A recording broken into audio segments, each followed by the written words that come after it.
Hello, I'm Annette Young and welcome to this special edition. This week we're here in Spain, which is one of the world's top 15 countries in fighting gender discrimination. It's also a pioneer in the field of gender violence. So how did this once traditional Catholic society that spent decades under a dictatorship now become a global leader in promoting equality? We're here to find out.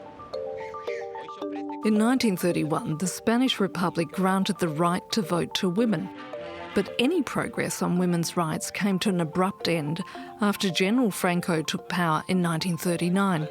Spanish women were then encouraged to stay at home and also placed under male guardianship. In 1975, democracy was restored, with the Constitution declaring women equal to men.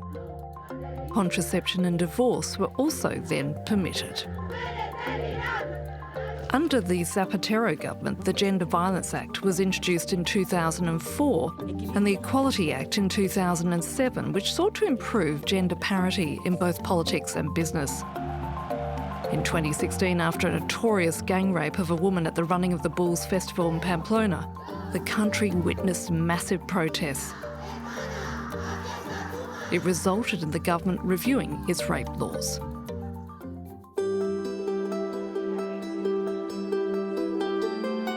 Justa Montero is a co-founder of the Feminist Assembly of Madrid and has been actively involved with women's rights since 1973. She witnessed the last years of the Franco regime and has seen the country transform into a vibrant democracy.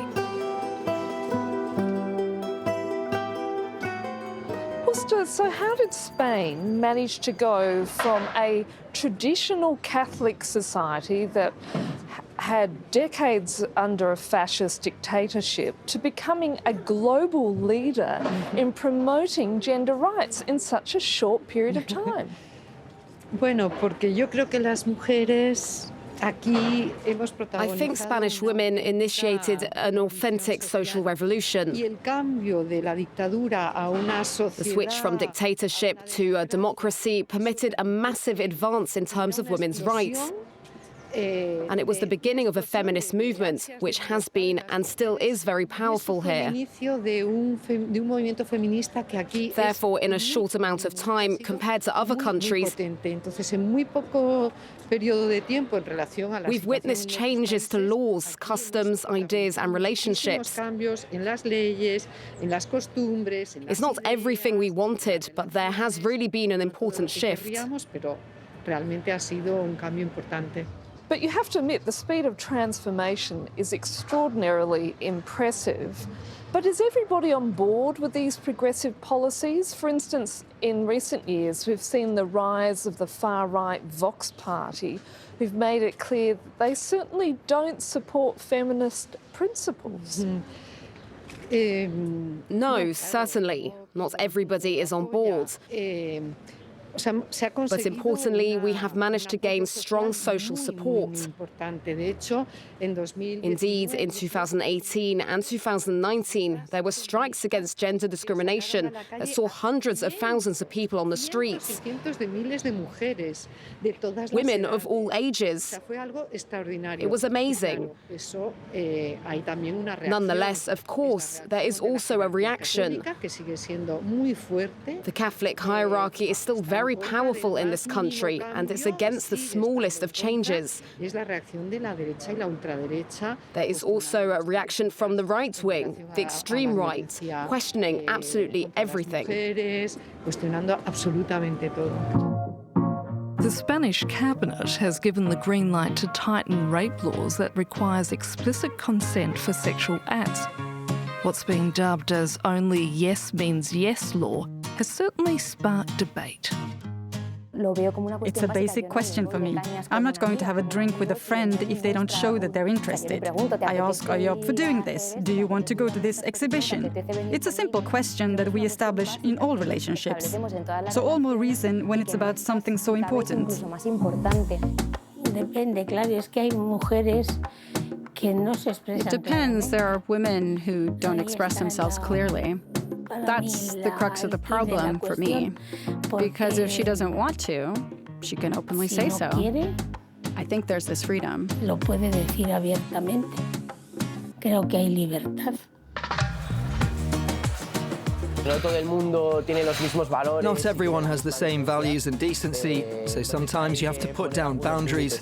It's very subjective, really. What can mean no for me might be interpreted as a yes by someone else. So it's really complicated, and I understand why this measure is being proposed. It's really a complicated issue. Es muy complicado de evaluar y entonces entiendo que hayan puesto esta medida, pero es que es un tema muy complejo.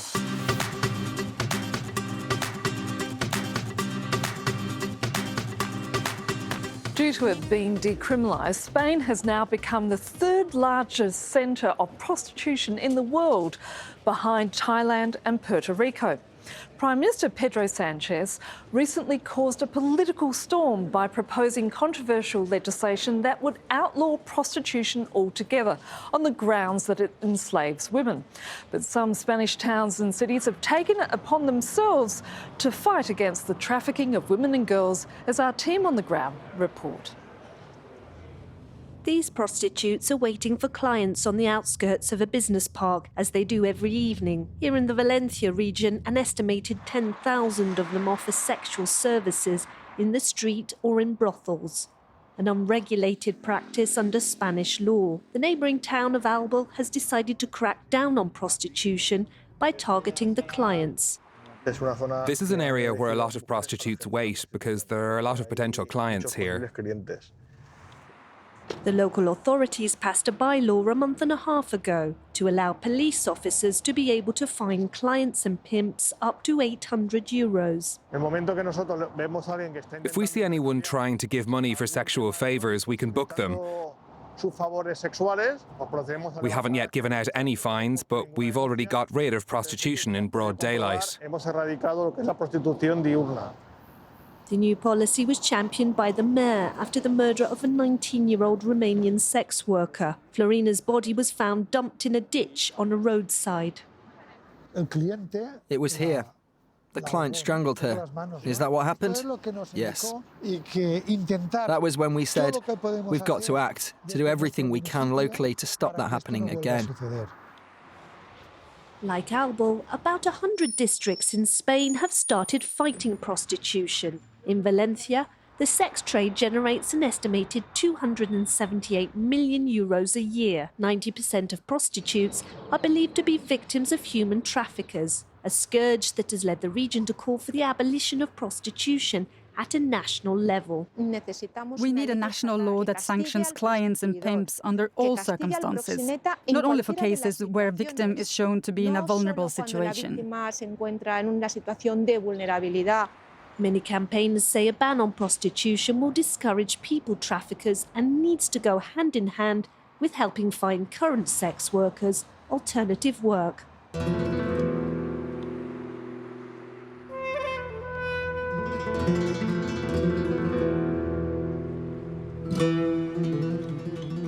Angela Rodriguez is Spain's Secretary of Equality and a member of the far-left Podemos party.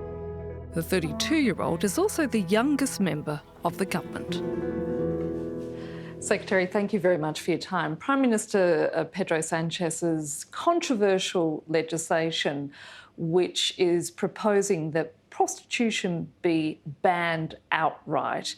What is your opinion of the legislation? Our opinion is that to abolish prostitution goes way further than only simply drafting new laws. On one hand, there's the fight against those pimping prostitutes and against those trafficking for the purpose of sexual exploitation. This can be done with a series of modifications in the penal code so that we can pursue those who are really the guilty ones, who are carrying out these crimes in our country. On the other hand, there's the protection of the victims of this violence who are often forgotten about.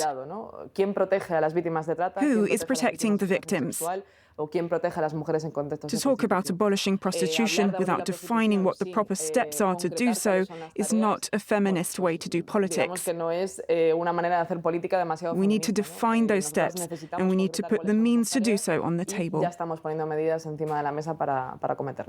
In addition, the government here has taken a very progressive stance on transgender rights with proposed legislation where people aged 14 and above would be able to change their gender without any form of evidence. What's been the public reaction to that legislation here in Spain? The most important reaction is the one from transgender people who came to see us, the Ministry of Equality. There are a lot of people in this country who've suffered so much by not having the gender they want on their ID. We can't allow this in a country like Spain, in a democracy such as ours. Transgender people are still thought of as ill. It's a bit like Franco, who thought homosexuality was an illness. I'm bisexual, and it's really difficult for me to realise that once we too were thought of as ill. Why aren't we doing the same thing for transgender people? Despite Spain's extraordinary progress in the last 4 or 5 decades when it comes to gender rights, you still have many issues when it comes to equality. You still don't have a high number of women on boards. You still have an issue with the gender pay gap. And this nation has yet to have a female Prime Minister. So in your opinion, what needs to be done? I think we're in a very good position to change things. There's something amazing that's happening in Spain. That is the feminist movement. I've got goosebumps. We have a feminist movement that's challenging the power structure. And it meant women such as myself, who came from the social movements, have now become a part of the government. And it's very powerful because it's not our agenda, but an agenda for feminism. There is still a lot to be done, but we are in the best place possible to ensure a feminist agenda is pursued. I think our daughters, if we have them one day, as young women, they will encounter a society very different to the one we have today. And if you allow me, Yolanda Diaz, if you don't know her, you should. She's going to be the next leader of this country. Secretary, thank you for your time. Thank you very much.